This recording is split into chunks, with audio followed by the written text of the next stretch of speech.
Hello everyone, नमस्कार, आदाब, सत श्री अकाल। बहुत बहुत स्वागत है आप सभी का हमारे इस चैनल पे जिसका नाम है इंस्पायरिंग केमिस्ट्री। और आज हम लेके आए हैं इनऑर्गेनिक केमिस्ट्री की रिएक्शंस की ट्रिक। नीट के जितने भी क्वेश्चन आए हुए हैं उन सभी को हम लोग सॉल्व करेंगे one by one, group wise, है ना। और उनको ट्रिक्स भी हम उनके देखेंगे अच्छे से कि कौन कौन सी ट्रिक्स, एक ही ट्रिक में उनका आंसर आ जाएगा आपको फटाक से, क्योंकि नीट का एग्जाम बहुत पास में है, टाइम ज़्यादा बचा हुआ नहीं है। बहुत सारे बच्चे जो हैं उनके मेल्स आ रहे थे, बहुत सारे बच्चों के कमेंट आ रहे थे, बहुत सारे बच्चे व्हाट्सअप कर रहे थे किस तरह वीडियो में बताया, तो उसी ऊपर हम लोग बात करने वाले हैं। अब पी ब्लॉक में सबसे पहली फैमिली जो है वो है बोरॉन फैमिली, ठीक है। तो आगे बात करने वाले हैं पी ब्लॉक में बोरॉन फैमिली, ठीक है। बोरॉन फैमिली के ऊपर क्वेश्चन करने वाले हैं, दैट इज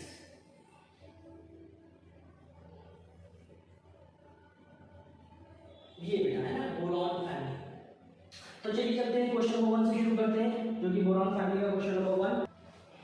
ओके, तो शुरू करते हैं क्वेश्चन नंबर 1 से। क्वेश्चन नंबर 1 क्या है? Correct order of atomic radii in group 13 element is. Correct order बताना है 13 ग्रुप की रेडियाई।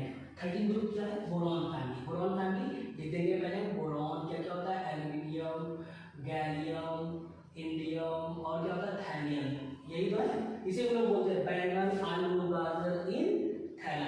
ग्रुप कौन सा है? 13, है ना, बहुत इजी है 13 ग्रुप। ओके, चलिए अब होता क्या है, ये क्वेश्चन पूछा क्यों गया है? क्वेश्चन इसलिए पूछा गया है क्योंकि इस क्वेश्चन को जब हम देखेंगे तो इसमें कहीं पे रेडियाई का ऑर्डर जो है वो चेंज है, इसी वजह से बहुत इंपॉर्टेंट हो जाता है। कहाँ पे चेंज है? देखिए यहाँ पे चेंज है, यहाँ पे। देखिए नॉर्मल ऑर्डर क्या होना चाहिए आपको पता है। अगर आप डाउन द ग्रुप जाएंगे, देखिए अगर आप डाउन द ग्रुप जाएंगे किसी भी ग्रुप में, जब डाउन द ग्रुप आप जाएंगे तो जो साइज होता है, साइज वो हमेशा क्या होता है? इंक्रीज होता है। साइज क्या होता है? Size increases. तो नॉर्मल ऑर्डर में हम देखें तो होना चाहिए था कि डाउन द ग्रुप जा रहे हैं तो साइज इंक्रीज हो रहा है, लेकिन ऐसा है नहीं। यहाँ पे चेंज हो रहा है एल्यूमिनियम और गैलियम में। मतलब क्या होना चाहिए करेक्ट ऑर्डर? देखिए करेक्ट ऑर्डर देखने से लगता है ऐसा होना चाहिए, बोरॉन और फिर एल्यूमिनियम और फिर गैलियम और फिर इंडियम और फिर थैलियम, ऐसा होना चाहिए। ऐसा होता नहीं है, कहीं पे चेंज है। कहाँ पे चेंज है बेटा? यहाँ पे चेंज है, यहाँ पे चेंज है, यहाँ पे क्या चेंज है? गैलियम का कम हो जाता है यहाँ पे देखिए, और एल्यूमिनियम का बढ़ जाता है। ये जो चेंज आपको दिख रहा है ये यहीं पे चेंज था, बाकी सब में सेव रहेगा, कोई चेंज। ये वाला तुम्हारा करेक्ट ऑर्डर है। तो ये है, ये ऑप्शन कौन सा है? ये ऑप्शन है डी। आप उस पर देखिए, ये ऑप्शन आपको दिख रहा होगा। क्वेश्चन नंबर 1 है बेटा, क्वेश्चन नंबर 1, और इसका ऑप्शन डी करेक्ट है। अब ये कैसे आया ये तो हमें जानना है, ये आया कैसे? चलिए देखते हैं कैसे आया। एक्चुअली में क्या होता है बेटा, ये है पी ब्लॉक। पी ब्लॉक में जब भी कहीं पे, केवल इस ग्रुप की बात नहीं हो रही, किसी भी ग्रुप में कहीं पे भी अगर ऑर्डर का चेंज हो, मतलब साइज में कहीं पे भी चेंज हो, तो इकलौता इफेक्ट है जिसकी वजह से ऐसा होता है, और वो है आपका इनर्ट पेयर इफेक्ट। तो ये जो साइज में चेंज हो रहा है वो इनर्ट पेयर इफेक्ट की वजह से हो रहा है। तो हम लिख देंगे भाई ये किस वजह से बेटा? ये है इनर्ट पेयर इफेक्ट की वजह से, इनर्ट पेयर इफेक्ट की वजह से। अब ये इनर्ट पेयर इफेक्ट की वजह से जो चेंज हो रहा है वो तो हमें पता चल गया, लेकिन इनर्ट पेयर इफेक्ट है क्या? अब इसको भी अगर डिटेल में जानना चाहे तो भी मैं आपको बता देता हूँ कि इनर्ट पेयर इफेक्ट आखिर है क्या, वो भी समझ लेते हैं। देखिए करेक्ट ऑर्डर पता चल गया यहाँ पे, लेकिन ये आया कैसे, ये कैसे जानेंगे? रटना नहीं है, रटना बिल्कुल नहीं।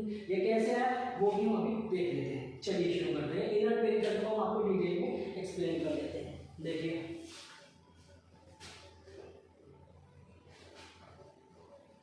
इनर्ट पेयर इफेक्ट होता क्या है? देखिए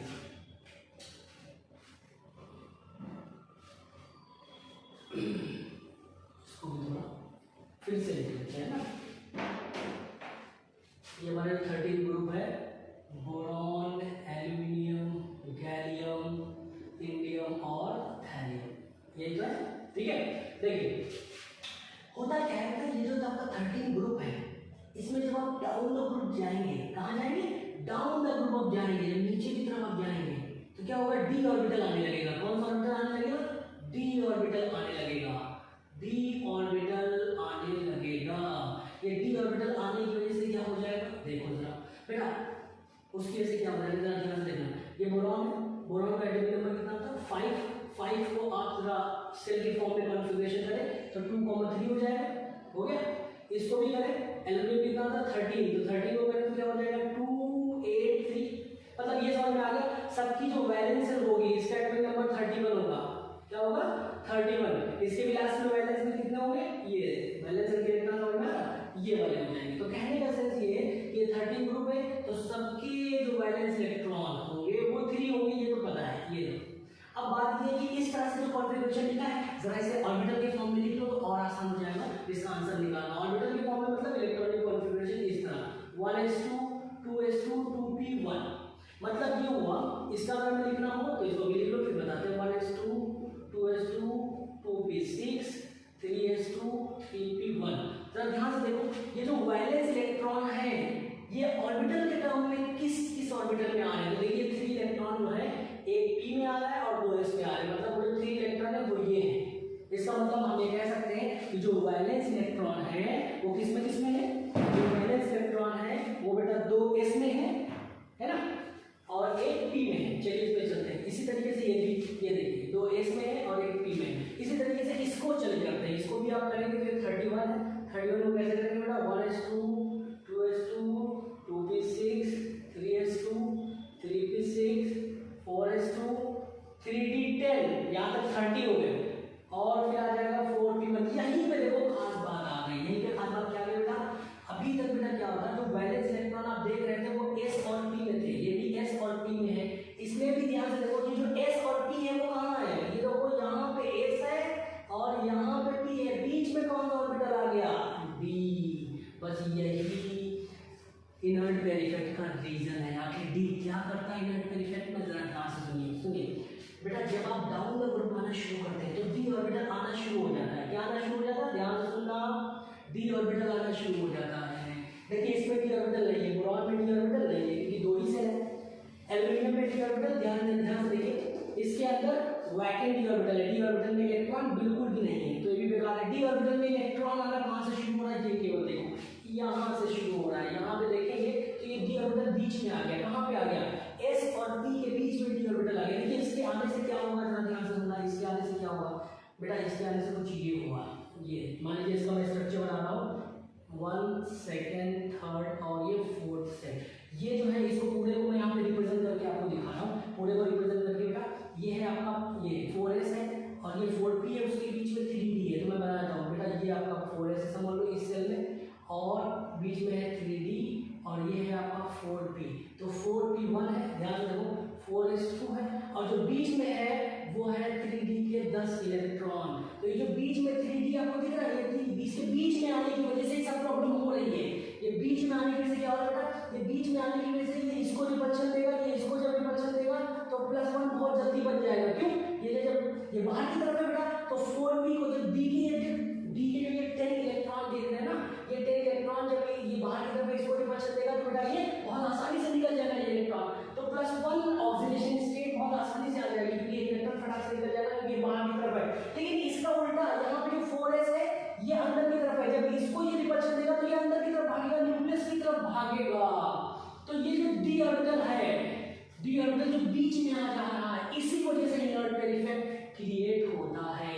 तो रिएक्टिंग हो क्या रहा है, due to intervening of d orbital, मतलब डी ऑर्बिटल का बीच में आ जाना। किसके इसके बीच में आना, जो वैलेंस शेल के इलेक्ट्रॉन है, मतलब 4s, मतलब जो s और जो p ऑर्बिटल है जो कि वैलेंस शेल के इलेक्ट्रॉन है, बेस के अंदर वैलेंस शेल के इलेक्ट्रॉन किसमें है, s में और p में। s और p के बीच में डी ऑर्बिटल आने लगता है। कब आने लगता है, जब आप डाउन द ग्रुप जाते हैं तो डी ऑर्बिटल आना शुरू होगा, उसमें इलेक्ट्रॉन आना शुरू हो जाएगा।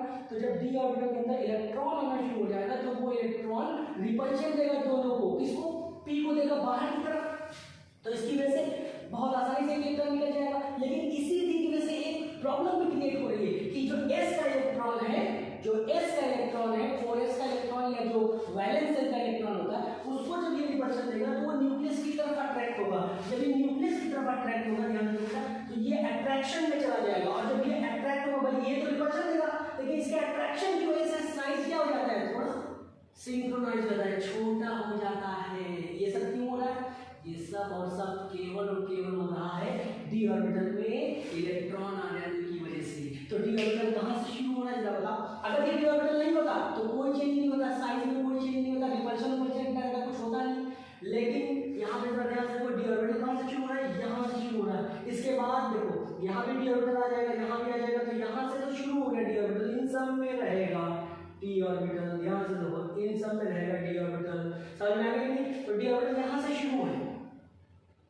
तो जब साइज की बात होती है ना, तो आप जानते हो जैसे ही डी ऑर्बिटल आ जाता है वैसे ही ये अट्रैक्शन होगा और साइज क्या हो जाएगा, छोटा। तो यहाँ पे ये देखो, इसके अंदर जैसे ही डी ऑर्बिटल आ जाएगा इसका साइज क्या हो जाएगा, छोटा। लेकिन इसके अंदर डी ऑर्बिटल में इलेक्ट्रॉन नहीं थे, इसलिए वो डी ऑर्बिटल तो है एल्यूमिनियम में, लेकिन वो वैकेंट है, खाली उसमें एक भी इलेक्ट्रॉन नहीं है। एल्यूमिनियम के डी ऑर्बिटल में एक भी इलेक्ट्रॉन नहीं है, वैकेंट है 3d ऑर्बिटल, इसलिए इसमें रिपल्शन नहीं होगा, इसलिए इसका साइज जो का क्यों रहेगा मान लो। लेकिन इसके अंदर 3d10 होने की वजह से वो 4s को रिपल्शन देगा, जिसकी वजह से 4s न्यूक्लियस की तरफ अट्रैक्ट होगा और साइज इस अट्रैक्शन की वजह से थोड़ा सा छोटा हो जाएगा। इस वजह से गैलियम का साइज थोड़ा सा छोटा हो जाता है इन कंपेयर टू एल्यूमिनियम, क्योंकि एल्यूमिनियम में कोई ऐसा अट्रैक्शन नहीं हुआ, तो ये इनर्ट पे इफेक्ट में से होता है। तो इस तरह क्लियर। तो यहीं पे ये साइज के जो चेंजिंग आ जाएगी, इस वजह से ऑर्डर कैसा हो जाता है जरा ध्यान से देखो।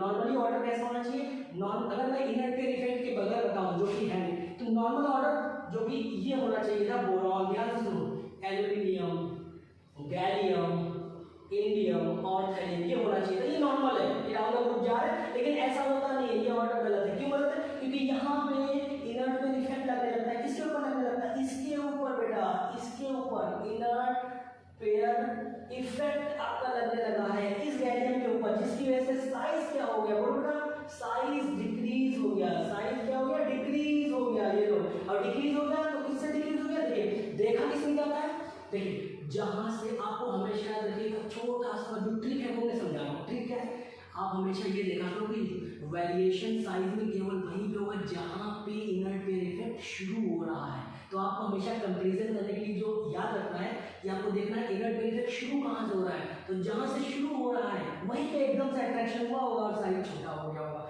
उससे पहले वाले से कंपेयर कर दिया करो हमेशा। देखिए यहाँ से शुरू हो रहा है, ओके, यहाँ से शुरू हो रहा है, लेकिन एल्यूमिनियम में तो इनर्ट पेयर इफेक्ट नहीं, नीचे तो होगा सब में, तो ये तो एक जैसे हो गए, यहाँ से तो एक जैसे, ये तो कॉमन हो गया। तो यहाँ से शुरुआत होगी इनर्ट पेयर इफेक्ट की, और इसको कंपेयर किससे करेंगे, जहां पे नहीं था भाई, जहां पे बिल्कुल नहीं था वो ये, और जहां पे एकदम से आ गया वो ये, बस वहीं पे तो साइज में चेंज होगा। तो इसीलिए एल्यूमिनियम और गैलियम में देखा जाता है। तो ये साइज में चेंज यहां पे हो गया, तो गैलियम कहां पहुंच गया, इसकी जगह पे, और एल्यूमिनियम कहां पहुंच गया, यहां पे। तो करेक्ट ऑर्डर क्या हो गया अपना, करेक्ट ऑर्डर में फिर से आप लिख देते हैं बोरॉन, अब यहां पे आ गया गैलियम, फिर आ गया आपका एल्यूमिनियम, यहां पे पहुंच गया, मतलब एल्यूमिनियम का साइज बड़ा है और गैलियम का साइज छोटा है, और फिर इसके बाद आपका इंडियम और फिर ये thallium. This is correct order, ये आपका करेक्ट ऑर्डर है, ये करेक्ट ऑर्डर नहीं है। Is that clear.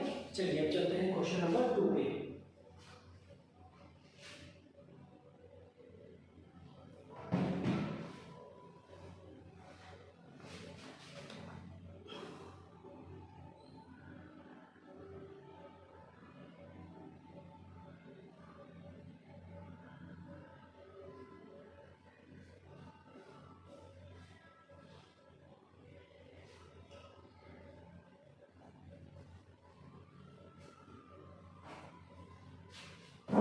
Question number 2 से पहले एक चीज और समझ लेते हैं, इसमें इनर्ट पेयर इफेक्ट से रिलेटेड क्या। देखो बेटा, इनर्ट पेयर इफेक्ट जो है उसके बारे में पूरी डिटेल आपको यहीं पे बता देंगे।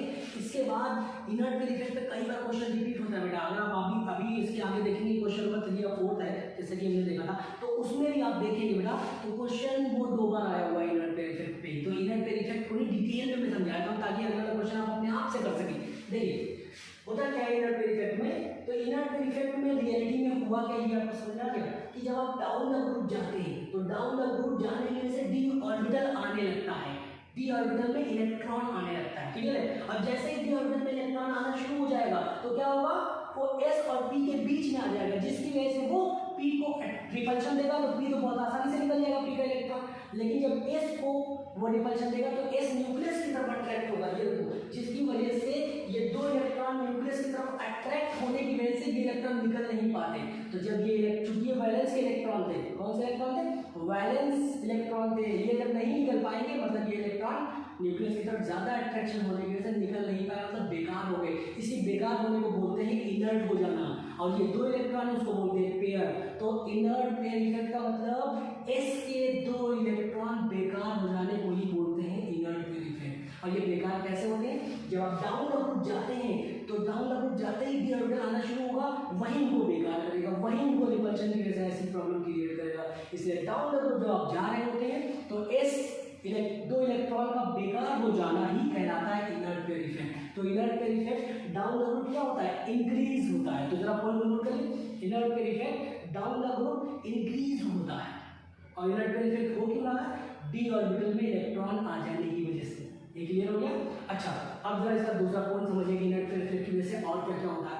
भाई ऊपर तो इनर्ट पेयर इफेक्ट बिल्कुल नहीं लग रहा था, ऊपर इनर्ट पेयर इफेक्ट बिल्कुल नहीं लग रहा था क्योंकि ऊपर डी ऑर्बिटल नहीं था। जैसे बोरॉन, तो बोरॉन में डी ऑर्बिटल नहीं था बेटा, ये देखो बोरॉन में, इसको समझते हैं। तो इसके ये तीन के तीनों इलेक्ट्रॉन निकल जाएंगे क्योंकि कोई डी ऑर्बिटल नहीं, प्रॉब्लम क्रिएट नहीं होगी। तो ये तीनों के तीनों निकल गए, मतलब बोरॉन तो +3 बना देगा। लेकिन जब आप नीचे की तरफ जाएंगे तो जितना और नीचे जाएंगे उतना पूरी तरीके से इनर्ट पेयर इफेक्ट लगेगा। तो पूरी तरीके से इलेक्ट्रॉन जिसका बिल्कुल भी नहीं निकल पाएगा, मतलब 100% इनर्ट पेयर इफेक्ट लग गया, वो सबसे नीचे वाला होगा थैलियम। तो थैलियम के ये देखो दो इलेक्ट्रॉन जो होंगे ये वाले, ये नहीं निकल पाएंगे। तो कौन निकल पाएगा, सिर्फ एक पी वाला जो होगा, ये बाहर वाला। तो थैलियम केवल और केवल एक चीज शो करेगा, वो है +1 ऑक्सीडेशन स्टेट में स्टेबल होगा। तो थैलियम केवल एक ही इलेक्ट्रॉन निकाल पाएगा, इसलिए थैलियम +1 में स्टेबल होगा। और ये तीनों के तीनों निकाल देंगे बोरॉन, इसलिए +3 में स्टेबल होगा। तो कभी कभी क्वेश्चन आ जाता है कि +1 ऑक्सीडेशन स्टेट में सबसे ज्यादा कौन स्टेबल होगा, तो ये स्टेबल होगा थैलियम, क्योंकि थैलियम में इनर्ट पेयर इफेक्ट 100% लगेगा क्योंकि बिल्कुल लास्ट में सबसे नीचे। और आप जानते हैं डाउन द ग्रुप जाते हैं जब, तो इनर्ट पेयर इफेक्ट इंक्रीज होता है। क्यों, क्योंकि डी ऑर्बिटल आना शुरू होता है। Is that clear? ओके। तो बेटा अगर हम बात करें कि ऑक्सीडेशन स्टेट बोरॉन की, या बोरॉन किस ऑक्सीडेशन स्टेट में स्टेबल होता है, तो याद रखिए बोरॉन के तीनों निकल जाते हैं, तो बोरॉन +3 में स्टेबल होता है, लेकिन थैलियम +1 में। इसको आसान तरीका बताते हैं आपको, बहुत आसान तरीका। ये देखिए नीचे थैलियम नीचे है और बोरॉन ऊपर है, हाइयर है। तो जो हाइयर, जो ऊपर जो एलिमेंट होता है वो अपनी हाइयर ऑक्सीडेशन स्टेट में स्टेबल होता है ना। और नीचे वाला जो होता है उसमें 2 कम कर दिया। और 2 क्यों, क्योंकि भाई 2 इलेक्ट्रॉन इनर्ट हो जाते हैं इसके, तो 2 इलेक्ट्रॉन कम करके जो ऑक्सीडेशन स्टेट बचे, जैसे कि थैलियम की यहाँ पे कितनी बचेगी, +1। तो थैलियम मतलब जो कि नीचे है वो +1 में स्टेबल है, वो अपनी लोअर ऑक्सीडेशन स्टेट में स्टेबल है। तो थैलियम +1 में स्टेबल होगा। तो अगर मैं +1 का ऑर्डर लिखूं तो क्या हो जाएगा, +1 का ऑर्डर क्या हो जाएगा, तो बेटा यहाँ पे बनाया था आपके लिए ऑर्डर क्या हो जाएगा, थैलियम जो है वो +1 में स्टेबल है, ये देखो है ना, थैलियम सबसे ज्यादा +1 में स्टेबल है और बोरॉन इस तरीके से +1 में सबसे कम होगा। तो ये ऑर्डर आएगा, इसको ध्यान रखना, ये क्वेश्चन पूछा जा चुका है। बोरॉन सबसे कम स्टेबल होगा। अगर +1 ऑक्सीडेशन स्टेट की बात करेंगे तो ये ऑर्डर हो जाएगा। ओके, नोट कर लें। चलिए तो अब हम बात करते हैं दूसरे क्वेश्चन की, ठीक है। क्वेश्चन नंबर 2 को जरा ध्यान दें, क्या है,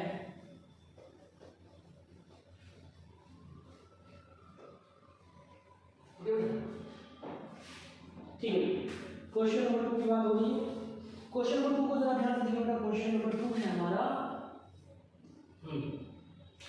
aluminium fluoride is soluble in HF only in the presence of potassium fluoride, it is due to formation of, है ना। तो जरा देखो क्या क्वेश्चन कह रहा है। क्वेश्चन ये कह रहा है कि जो एक एल्युमिनियम फ्लोराइड है, क्या है, AlF3 एल्युमिनियम फ्लोराइड। ओके, अब ये कह रहा है कि रिएक्शन कर रहा है HF से in presence of KF।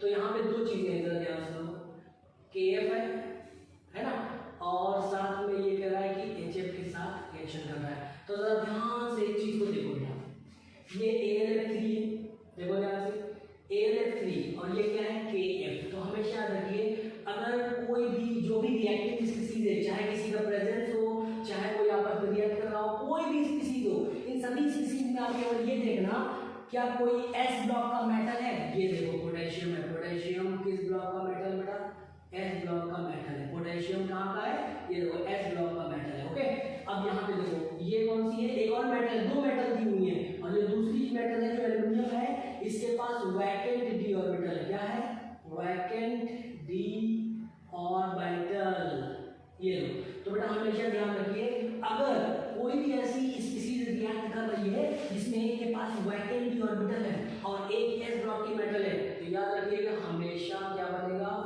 Complex बनेगा। तो देखिए यहाँ से बिल्कुल हमेशा याद रखिएगा, बिल्कुल बनना ही तो कोई रोक नहीं सकता। जैसे मैं आपको एक छोटा सा एग्जांपल भी बीच में करके दिखाऊंगा, सिमिलर एग्जांपल जिससे आप जान जाएंगे।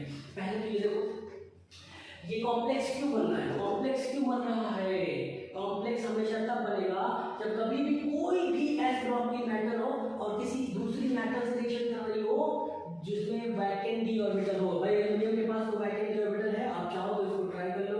देखो ये एल्युमिनियम होता है बेटा, है एल्युमिनियम होता है 30 का मतलब क्या हो गया, 2 8 3 हो गया कि कितनी सेल हो गए, 1 2 3 3 सेल हो गई। ये देखो 1 2 3, और आप जानते हैं डी ऑर्बिटल कहाँ से शुरू हो जाता है, 3 से शुरू हो जाता है। तो इस एल्युमिनियम के पास क्या है बेटा, एल्युमिनियम के पास वैकेंट 3d ऑर्बिटल जो है, वैकेंट 3d ऑर्बिटल जो है वो अवेलेबल है।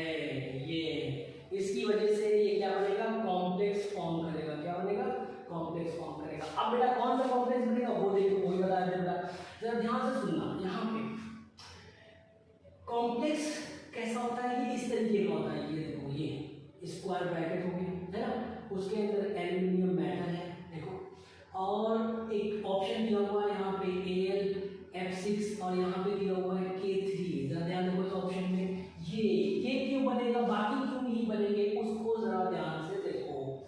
उसका रीजन ये बेटा कि एल्युमिनियम जो है ये है, इसके साथ में जो ये लगा हुआ है ये F जिसको बोलते हैं लिगैंड है ना, ये F, इसमें ये जो 6 है ये क्या है, यही मेन है, ये एक्चुअली में है कोऑर्डिनेशन नंबर। ये क्या बेटा, ये है कोऑर्डिनेशन नंबर। कोऑर्डिनेशन नंबर 6 किसका होगा, ये कैसे जानेंगे, बस यही जानना है। तो उसके लिए आप इलेक्ट्रोकेमिकल सीरीज याद करिए। इलेक्ट्रोकेमिकल सीरीज क्या होती है, ये होती है potassium, sodium, calcium, magnesium, aluminium, ये सब होती ही नहीं।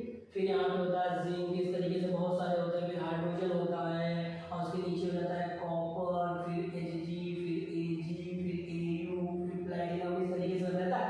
तो यहाँ देखो स्टार्टिंग में जो ऊपर की मेटल होती है, ये देखो पोटेशियम से लेकर एल्युमिनियम तक, इनको बोलते हैं रिएक्टिव मेटल। हमें क्या जानना है कि रिएक्टिव मेटल कौन सी होती है, और जो रिएक्टिव मेटल होती है बेटा उसी का जो कोऑर्डिनेशन नंबर होता है वो हमेशा 6 रहता है। मतलब इसका भी ध्यान से सुनिए, जो रिएक्टिव मेटल होती है उसका कोऑर्डिनेशन नंबर 6 होता है, Cm कोऑर्डिनेशन नंबर। ये सभी रिएक्टिव मेटल है बेटा, इन सब का कोऑर्डिनेशन नंबर कितना, 6। ये ध्यान रखिएगा, कोऑर्डिनेशन नंबर जितनी भी रिएक्टिव मेटल होती है जो कॉम्प्लेक्स बनाती है रिएक्टिव मेटल, उन सभी का कोऑर्डिनेशन नंबर 6। तो एल्युमिनियम का कोऑर्डिनेशन नंबर 6 होगा, ये तो हमें पता चल गया। अब ये ध्यान से देखो, ये K3 क्यों होगा, क्योंकि ऑक्सीडेशन स्टेट अगर आपको +3 लानी है तो यहाँ पे K3 होगा, क्योंकि ये 3 हो जाएगा, ये 3 हो जाएगा, तो 3 प्लस और F के ऊपर -1 होता है, 3 6 माइनस 6 प्लस और 6 माइनस इक्वल टू टोटल 0 हो जाएगा। तो ये समझ में आया कि नहीं, ये कौन सा ऑप्शन है, जरा देखो बेटा, ये जो भी ऑप्शन होगा,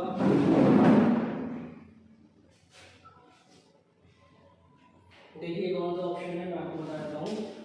हाँ जी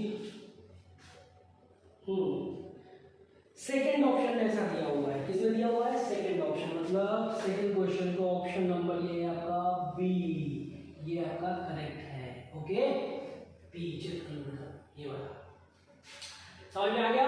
जरा इसको अच्छे से देखो बेटा, रटना नहीं है। सबसे पहले देखो सेकेंड क्वेश्चन में आपको दिया हुआ है AlF3 is soluble in HF in presence of KF। तो आप क्वेश्चन में क्या देखेंगे, किसी की भी प्रेजेंस होगी, किसी से भी रिएक्शन होगा, उससे फर्क नहीं। जितनी भी स्पीसीज दी हुई है क्वेश्चन में, उन सब में देखो कि क्या कोई ऐसी स्पीसीज है जो आपको दी गई है, उसमें देखो क्या कोई ऐसा है कि एक के पास वैकेंट डी ऑर्बिटल हो, एक ऐसा मेटल हो जिसके पास वैकेंट डी ऑर्बिटल हो, और एक s ब्लॉक का मेटल हो। अगर कभी भी ऐसा होगा कि s ब्लॉक का मेटल वैकेंट डी ऑर्बिटल वाले मेटल से रिएक्शन कर रहा है, तो हमेशा कॉम्प्लेक्स बनेगा, इसको बनने से कोई रोक नहीं सकता। जैसे मैं आपको एक सिंगल एग्जांपल देता हूँ, अभी आपको समझ में आ जाएगा। इसको मैं हटा देता हूँ, ठीक है। अभी मैं आपको एक सिंगल एग्जांपल देता हूँ, क्या तो अभी आपको क्लियर हो जाएगा। बिल्कुल ऐसा है, देखिए जैसे ये बेटा, ये देखिए, ये सिमिलर एग्जांपल मैं आपको दे देता हूँ।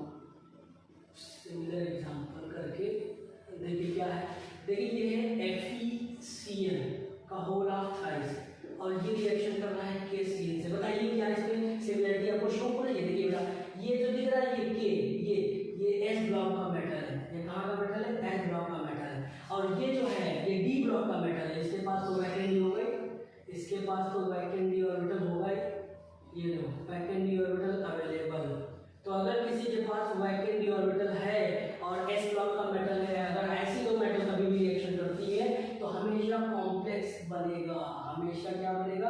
ये देखो ऑलवेज कॉम्प्लेक्स फॉर्म, कैसा कॉम्प्लेक्स बनेगा, बिल्कुल वैसे ही देखो यहाँ पे इस तरीके से FeCl का होल ऑफ 6 और ये हो जाएगा K3, बिल्कुल वैसे ही। यहाँ पे ये भी एक रिएक्टिव मेटल, इसीलिए कोऑर्डिनेशन नंबर इसका भी 6 होगा, बिल्कुल सेम वैसे ही बन जाएगा बेटा।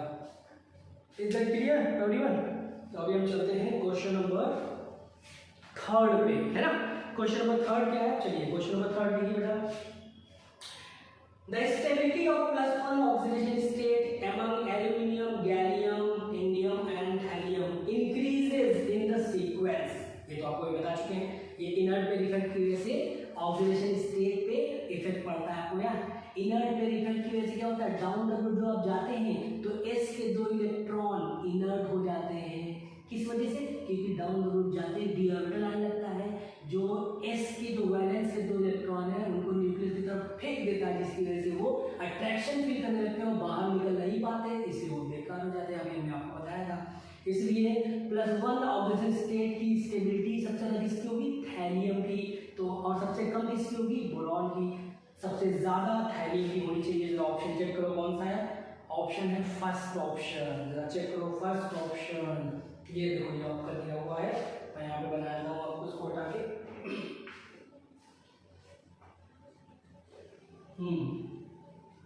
तो ये भी इनर्ट पेयर इफेक्ट, देखो ये इनर्ट पेयर इफेक्ट की वजह से क्वेश्चन आया हुआ 2015 और 2009। तो ये थर्ड क्वेश्चन था, इसका ऑप्शन है ए करेक्ट, ठीक है।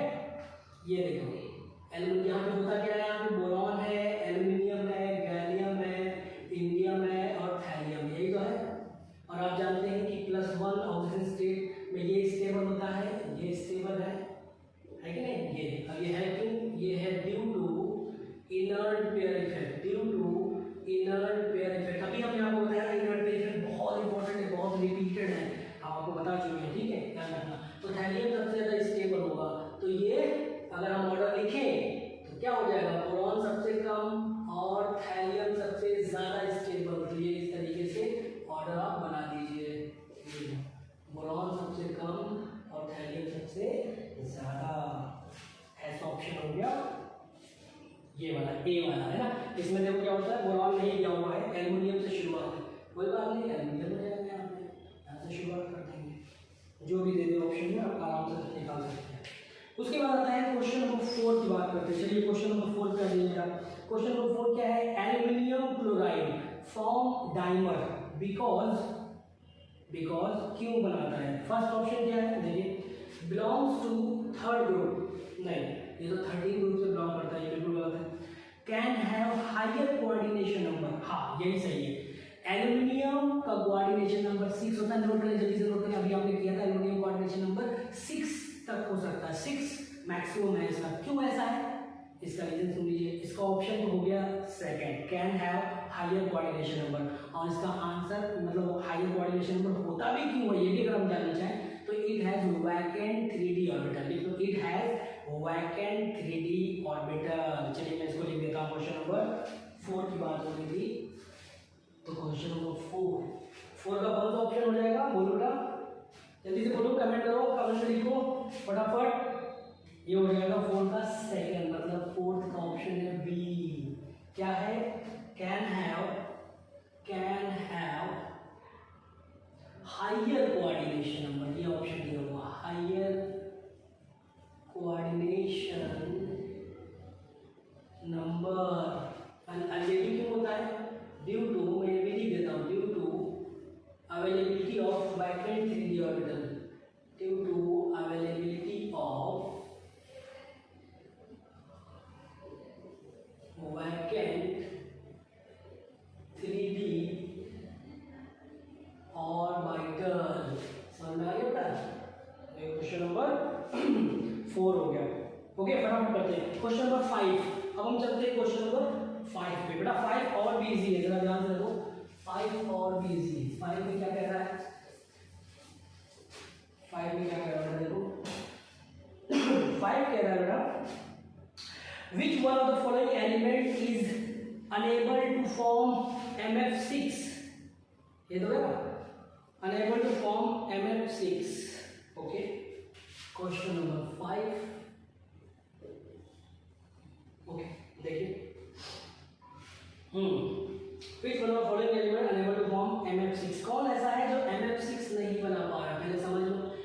6 और उसके ऊपर 3 नेगेटिव दिया हुआ है। ये जो आपको इंडिकेशन दिख रहा है ये क्या दिख रहा है, M फॉर मेटल है, M फॉर मेटल है। और ये देखिए उसके ऊपर 3 नेगेटिव लगा हुआ है इसके ऊपर, इसका मतलब ये कॉम्प्लेक्स आयन है। ये क्या है, ये एक कॉम्प्लेक्स आयन है, मतलब ये कॉम्प्लेक्स कंपाउंड है, उसका ये एक आयन है कुछ इस तरीके से। ये लो, अगर ये कॉम्प्लेक्स है इसका मतलब ऐसा कह रहा है कि कौन ऐसा है जो कॉम्प्लेक्स नहीं बना रहा है। क्वेश्चन को अच्छे से पढ़ो, कॉम्प्लेक्स कौन नहीं बनाएगा भाई, कॉम्प्लेक्स बनाने के लिए क्या होना चाहिए, वैकेंट डी ऑर्बिटल होना चाहिए। देखिए बार बार वही चीज रिपीट हो रही है, बार बार आपसे कह रहा हूँ।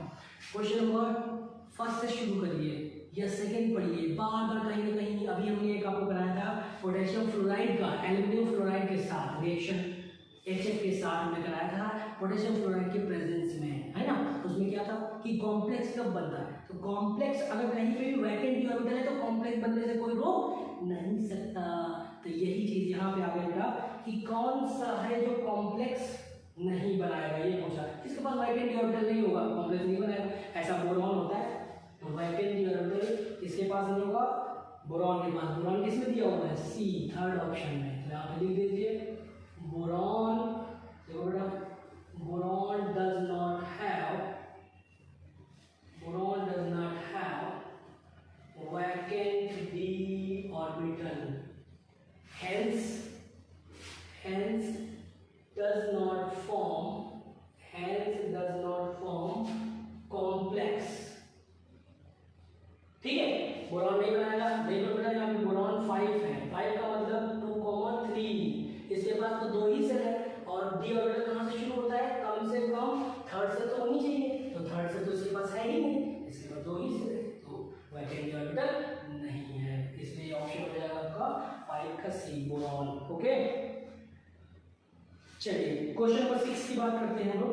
तो क्वेश्चन नंबर 6 बेटा, ये वीडियो थोड़ा सा लंबा हो रहा है, हम अभी पार्ट 2 बना के इस वीडियो को अपलोड कर देंगे, ठीक है बेटा। चलिए बात करते हैं, ये जितने नीट के क्वेश्चंस हैं बेटा, ये सभी क्वेश्चंस हम आपको ट्रिक्स के साथ और साथ में हम आपको एक्सप्लेनेशन भी देंगे डिटेल वाला। और हर एक जो कॉन्सेप्ट है उसको समझना है, ये कॉन्सेप्ट बार बार बेटा यही रिपीट होते हैं। जैसे कि मैंने अभी आपको बताया इनर्ट पेयर इफेक्ट के ऊपर 2005 में क्वेश्चन आया हुआ है, 2009 में आया हुआ है ना। और उसके अलावा अभी भी हमने देखा था आया हुआ है। तो इनर्ट पेयर इफेक्ट बहुत रिपीटेड है, ऐसे ही इसी में से फिर से इस बार भी एग्जाम में रिपीट हो जाएगा डिफरेंट टाइप के क्वेश्चन, लेकिन कॉन्सेप्ट सेम रहेगा। तो याद रखिए, कॉन्सेप्ट जरूर सीखिए। और मैं बेस्ट विशेष आपको देता हूँ कि आपका नीट का एग्जाम फटाफट निकल जाए, आंसर फटाफट देखते ही आ जाए। तो जितने भी हैं हम सभी को वीडियो में, जितने भी ग्रुप्स हैं सभी के नीट के क्वेश्चन को ट्रिक के साथ और साथ में एक्सप्लेनेशन भी आपको डिटेल में देंगे। तो अगर आपको कंटेंट यूजफुल लग रहा हो, अगर आपको लग रहा हो कि ये आपकी यूजफुल है, तो चैनल को प्लीज़ सब्सक्राइब करें, लाइक करें, कमेंट जरूर करें और हमें बताएं, ठीक है। Thank you for watching this video. और हाँ, इसके आगे पार्ट 2 में जितने भी क्वेश्चन है पार्ट 2 में इसको कर दें।